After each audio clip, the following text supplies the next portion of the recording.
Dans cette vidéo, j'aimerais traiter d'un des arguments dans le débat qui touche à l'euthanasie, qui est l'argument de la liberté corporelle absolue, de l'autonomie corporelle pour justifier l'euthanasie. Alors déjà, je rappelle pourquoi moi je m'y oppose à l'euthanasie. L'euthanasie consiste à tuer délibérément un être humain innocent, une personne humaine innocente. Donc à commettre juridiquement un meurtre selon le code pénal. L'article 221.1 qui dit que donner volontairement la mort à autrui implique de commettre un meurtre. C'est ça la définition de meurtre dans le code pénal. Et donc légaliser l'euthanasie reviendrait à vouloir légaliser l'homicide volontaire dans certaines circonstances. Moi, ce que je soutiens, c'est que le principe de l'illégalité du meurtre doit s'appliquer en toutes circonstances tant qu'on n'a pas de bonnes raisons de justifier la légalisation du meurtre dans certaines circonstances. Et donc, la charge de la preuve dans le débat de l'euthanasie, elle est uniquement aux partisans de la légalisation de l'euthanasie. C'est à lui de nous apporter les raisons positives pour légaliser l'homicide volontaire dans certaines circonstances. Tant qu'il n'aura pas apporté ces arguments positifs, alors on doit considérer que l'illégalité de l'homicide volontaire doit s'appliquer par défaut. Alors du coup, qu'est-ce que répondent les partisans de l'euthanasie à ça? Ils disent, ok, mais il y a quand même des arguments pour légaliser l'homicide volontaire dans certaines circonstances. L'argument de l'amour, qui est l'argument qui revient le plus souvent, qui disent je ne veux pas souffrir, je ne veux pas avoir à traverser d'atroces souffrances sur mon lit de mort, et donc j'aimerais que l'euthanasie soit légale. Ici, on peut répondre évidemment euh, avec les soins palliatifs, qui aujourd'hui sont en mesure de soulager toute souffrance physique. C'est ce qui est signalé de par le Comité consultatif national d'éthique dans sa préparation à la loi Claeys-Leonessi de 2016, donc je ne reviendrai pas là-dessus.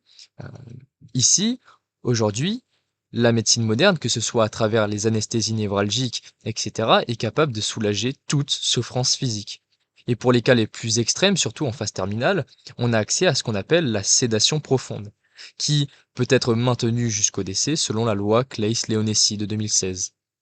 Donc il n'y a pas de problème au niveau de la gestion de la souffrance, la médecine moderne est capable de gérer cela. Du coup, qu'est-ce que font les partisans de l'euthanasie? Comme ils ne peuvent pas s'appuyer sur la souffrance du patient, ils vont faire appel à un deuxième type d'argument, qui est d'ailleurs un argument philosophiquement plus intéressant, qui est l'argument de la liberté personnelle. Autrement dit, je cite, mon corps, mon choix. Ça serait un type de réponse qu'il pourrait y avoir. Il pourrait dire, je peux décider de quand je choisis de mourir, parce que c'est une question de liberté corporelle. Alors, nous, qu'est-ce qu'on peut répondre à ça en tant qu'opposant à l'euthanasie? Déjà, on peut faire remarquer que les implications logiques de cet argument, mon corps, mon choix, je décide de quand je vis ou de quand je meurs, eh bien, si on pousse cette logique jusqu'au bout, alors il faut légaliser l'euthanasie en toutes circonstances pour n'importe quelle raison que la personne juge valable. Donc il suffit qu'une personne estime avoir suffisamment vécu pour que elle justifie une demande d'aide active à mourir. Si c'est une question de pure liberté, alors rien, strictement rien, ne devrait pouvoir t'empêcher à ce qu'une personne décide librement d'en finir. Parce que là aurait suffisamment profité de la vie, par exemple. Ou alors on peut imaginer des cas, par exemple suite à une rupture amoureuse, une personne qui vient de se faire larguer par sa petite ou son petit ami, qui est en état de dépression, eh bien choisit de demander l'euthanasie à l'État. Et c'est une question de liberté et d'autonomie corporelle. Donc l'État ne peut strictement pas refuser à ce genre de demande. Donc on aurait effectivement des euthanasies pour des peines de cœur liées à des ruptures amoureuses ou encore pour des gens qui n'arrivent plus à payer leur loyer et qui veulent pas se retrouver à la rue. Ils pourraient très bien demander l'aide active à mourir.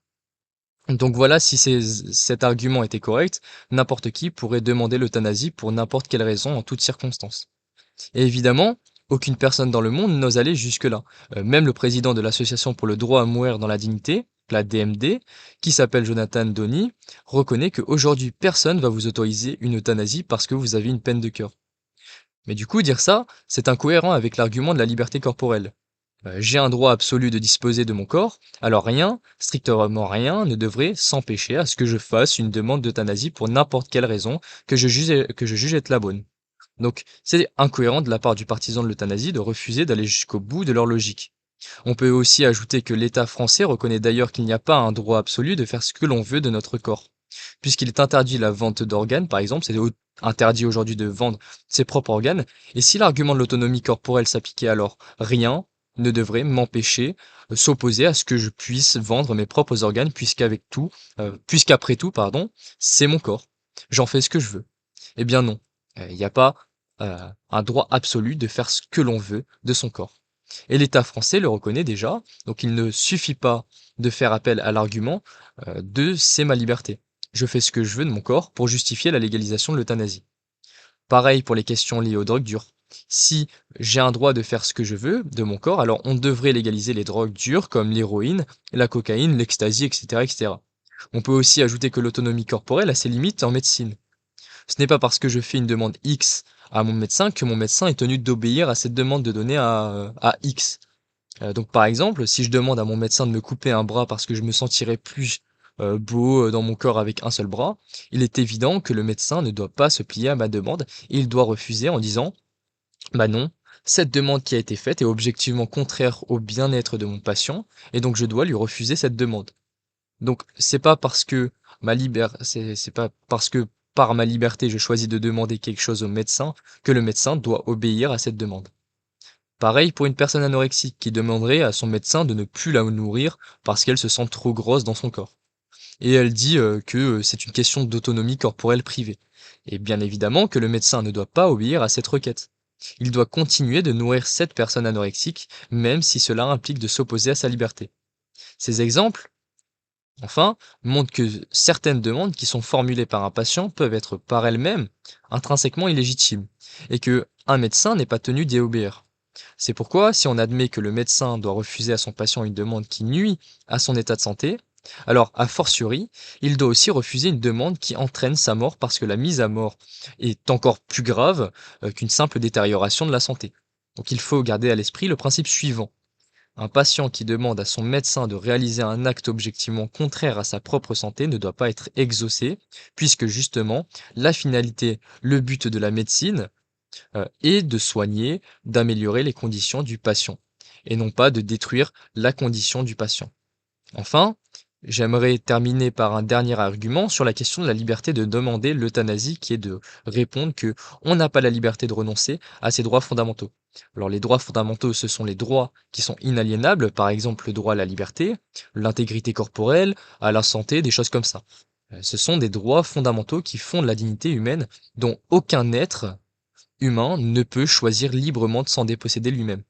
Ou d'ailleurs, prenons un exemple, je ne peux pas choisir moi-même de renoncer à mon droit à la liberté. Je peux pas dire, oh c'est bon, ça y est, moi Ruben, je décide de me faire ton esclave pour le restant de mes jours. Je renonce à mon droit à la liberté que je veux, à la liberté, et je veux devenir ton esclave. Bah non, évidemment que je ne peux pas faire cela. Parce que je peux pas renoncer à un droit qui est inaliénable, qui est mon droit à la liberté. On ne peut pas se déposséder soi-même de ses droits fondamentaux. Et il en est de même pour le droit à la santé et le droit à la vie. Aucun patient peut me dire, eh bien ça y est, je renonce à mon droit à la santé ou je renonce à mon droit à la vie. On ne peut pas renoncer à ses droits de la même manière qu'on ne peut pas renoncer à son droit à la liberté. Et je ne peux pas renoncer à ces droits fondamentaux précisément parce que ce sont ces droits fondamentaux qui font ma dignité en tant que personne humaine. Donc je ne peux pas choisir librement de m'en déposséder moi-même. Par conséquent, on peut dire que l'argument de l'autonomie corporelle absolue échoue à justifier la légalisation de l'homicide volontaire.